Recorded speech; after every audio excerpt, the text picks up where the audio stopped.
Kita mungkin sering mendengar jika setiap orang ada pendampingnya dari golongan jin. Informasi ini memang benar karena bersumber dari Allah Subhanahu wa Ta'ala di dalam Al-Quran, yang menyertai manusia berkata, "Ya Tuhan kami, aku tidak menyesatkannya, tetapi dialah yang berada dalam kesesatan yang jauh." Al-Quran Surat Qaf ayat 27. Ibnu Katsir dalam tafsirnya menyebutkan yang menyertai manusia adalah setan yang ditugasi untuk menyertai manusia. Fakta ini juga diperkuat dengan informasi dari Nabi Shallallahu Alaihi Wasallam dalam sabdanya, "Setiap orang di antara kalian telah diutus untuknya seorang korin atau pendamping dari golongan jin." Para sahabat bertanya, "Termasuk Anda wahai Rasulullah?" Beliau menjawab, "Termasuk saya, hanya saja Allah membantuku untuk menundukkannya, sehingga dia masuk Islam. Karena itu dia tidak memerintahkan kepadaku kecuali yang baik."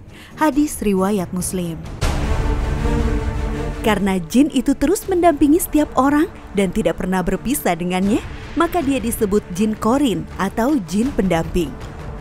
Jin korin atau jin pendamping ini bertugas menggoda dan menyesatkan manusia. Karena itu, korin termasuk setan dari kalangan jin. Godaan jin korin ini akan semakin melemah sebanding dengan kekuatan iman pada diri seseorang. Namun begitu jin korin berbeda dengan jin-jin lainnya. Jin biasanya memiliki kemampuan untuk menyakiti tubuh manusia, sedangkan jin korin tidak bisa. Jin biasa bisa membuat manusia kesurupan, bisa diusir, dimusnahkan atau dibunuh dengan bacaan ruqyah. Sedangkan jin korin tidak bisa. Oleh karena itu, kita tidak perlu takut, sekalipun jin korin sebenarnya terus bersama kita setiap waktu.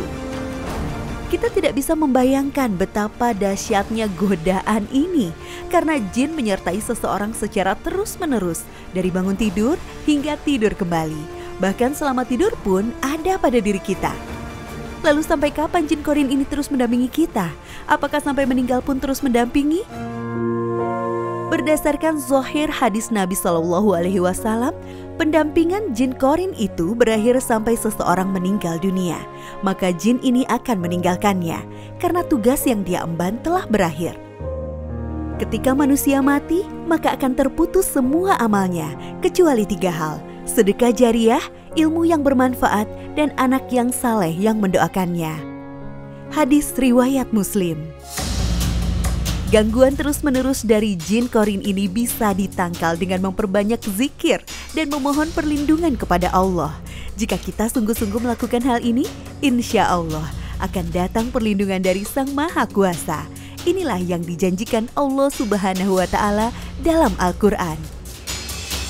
Apabila setan menggodamu, maka mintalah perlindungan kepada Allah. Sesungguhnya Dia Maha mendengar lagi Maha mengetahui. Al-Quran Surat Al-A'raf ayat 200.